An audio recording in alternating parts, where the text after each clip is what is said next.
leaving Poliegos behind there and heading to the main island of Milos down below the sail there. Not even 8 o'clock this morning, we got 25 knots of wind. Just put up the jib alone. Got like 14 miles to go total. And a blustery morning.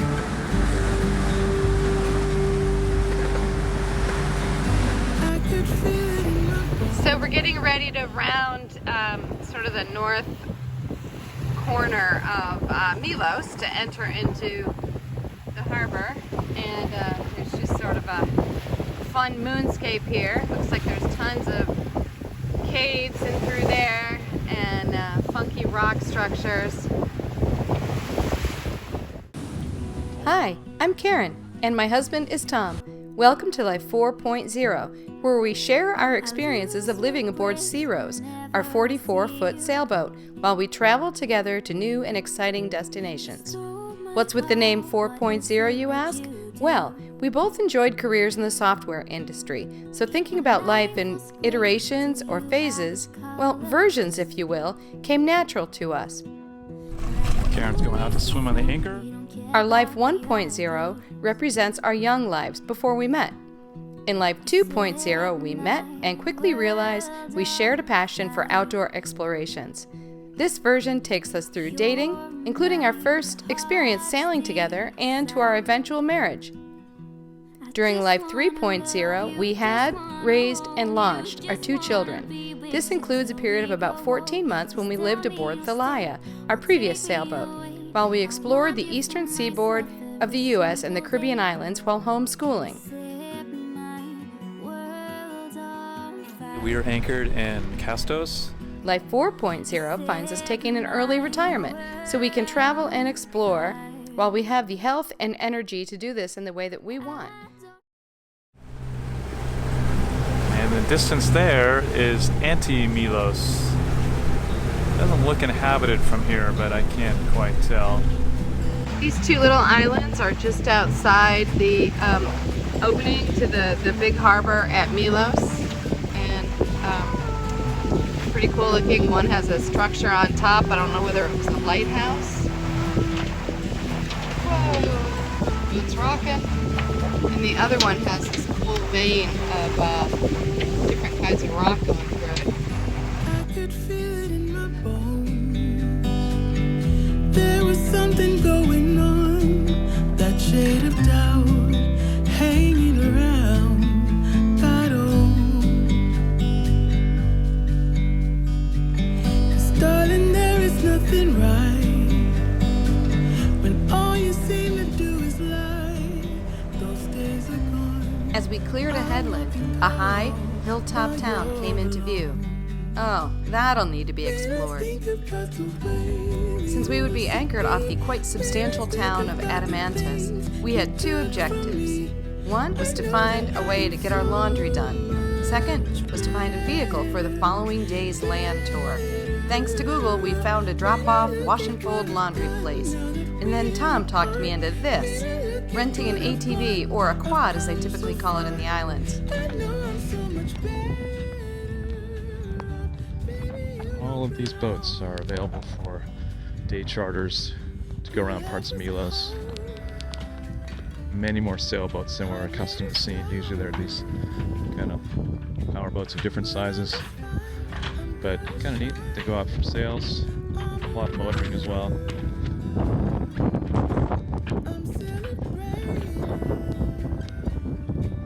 You can see they're just pretty much normal cruising sailboats.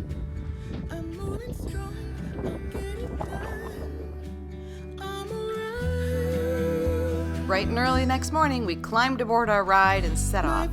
First stop, the Plaka that we had spotted high atop the hill at the northern point of the island. What a darling town.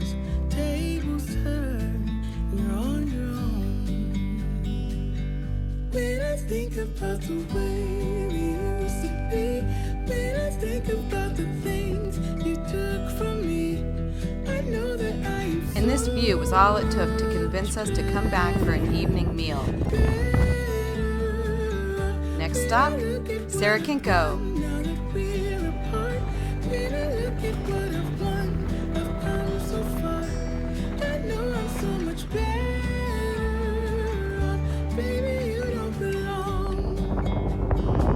We're at the area on Milos called Sarakiniko, and it's pretty wild looking. It has quite a moonscape that's shaped by waves and winds in this volcanic rock.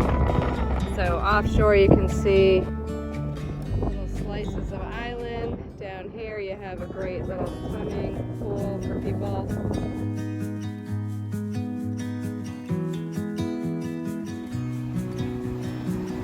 This faces almost directly north, so it gets pounded very frequently with the strong Greek Meltemi winds. You can see the erosion patterns up here. There's probably, during rains, it probably, comes down through this valley and erodes it out. Between the wind and the water, creates little whirlpools where the water washes out. Pretty neat.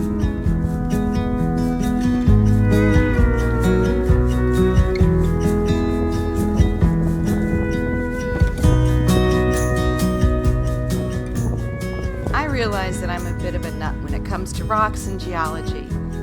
These caves along this jagged, battered coastline is like a stunning Monet painting to me. Even if geology isn't your thing, think of the might that it took with the wind and water together with the element of time that worked its masterpiece here.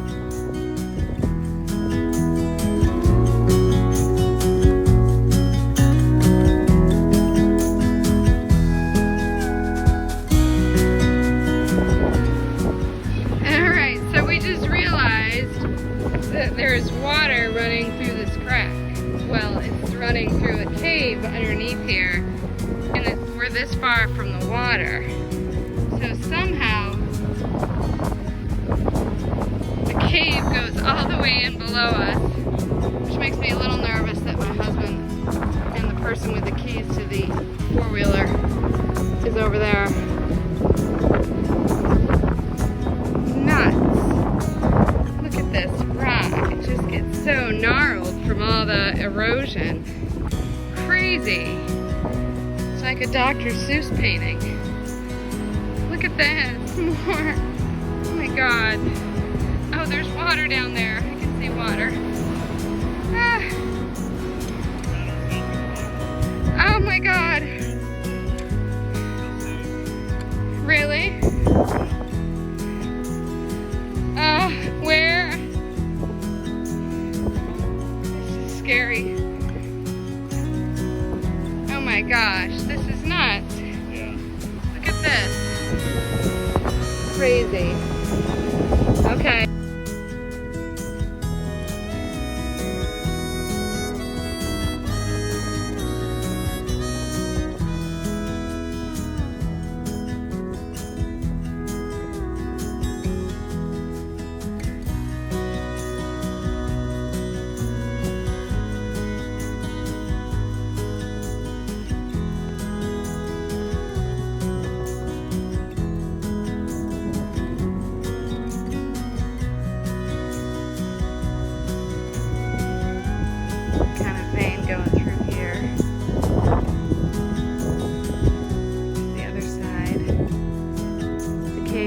Over there, the water's over that way, and this is just an inland valley that's been carved probably from rains and wind. Life has a way of grabbing on to anything that can help it grow. Tiny little crack through here, and life finds its way down through there.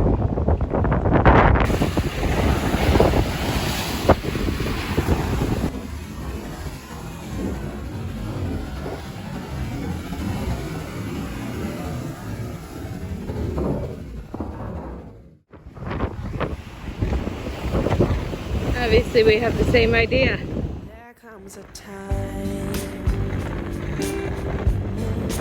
Onward, next stop, Pollonia.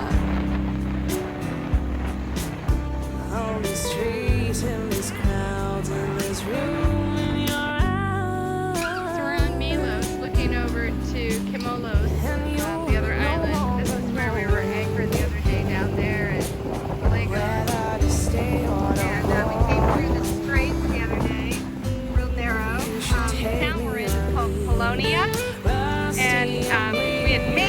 about stopping here. It's just a hook of a piece of land that protects things. Looks like there's maybe one boat anchored out there, but it's pretty tight space, so you wouldn't be able to have much of a scope out. So we are happy to be stopping here with our little four-wheeler thingy and walking around this cute little town. And we're at the ferry landing, yeah. So we think this is probably a little car ferry. They line up here, go on the walk. And there are 3 million restaurants along the front of here.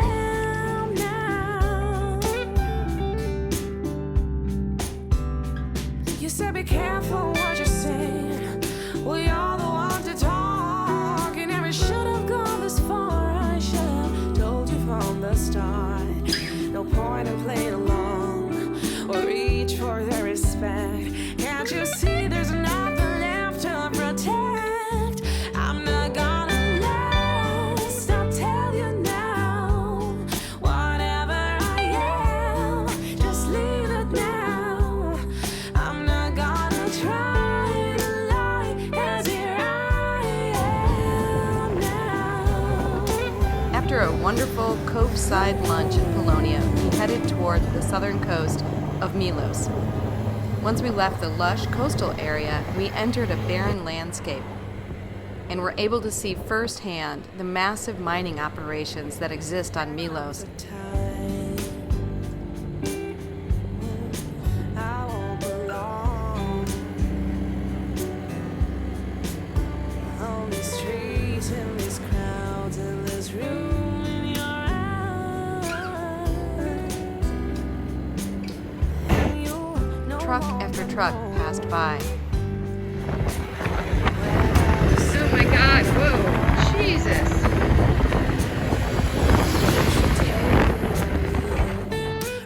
rusty and bleeding, a robot on the floor. We were in search of the turnoff for one of their famous beaches. Ah, found it. Doesn't matter what you wish for, doesn't matter how intense, and all those shiny people. Oh, the cooling waters of the Mediterranean. What a hot day this was. These rose-colored cliffs produced rose-colored pebbles, and the color consumed our view. Whatever I am, just leave it now. I'm not gonna try. Soon we were on the road again. We visited a couple other beaches before making our way back to the town of Adamantas to pick up our laundry, shower, and then head back to the Plaka for a sunset view and a lovely meal. You're the one to talk. You never should have gone this far. I should have told you from the start. No point in playing along or reach for their respect.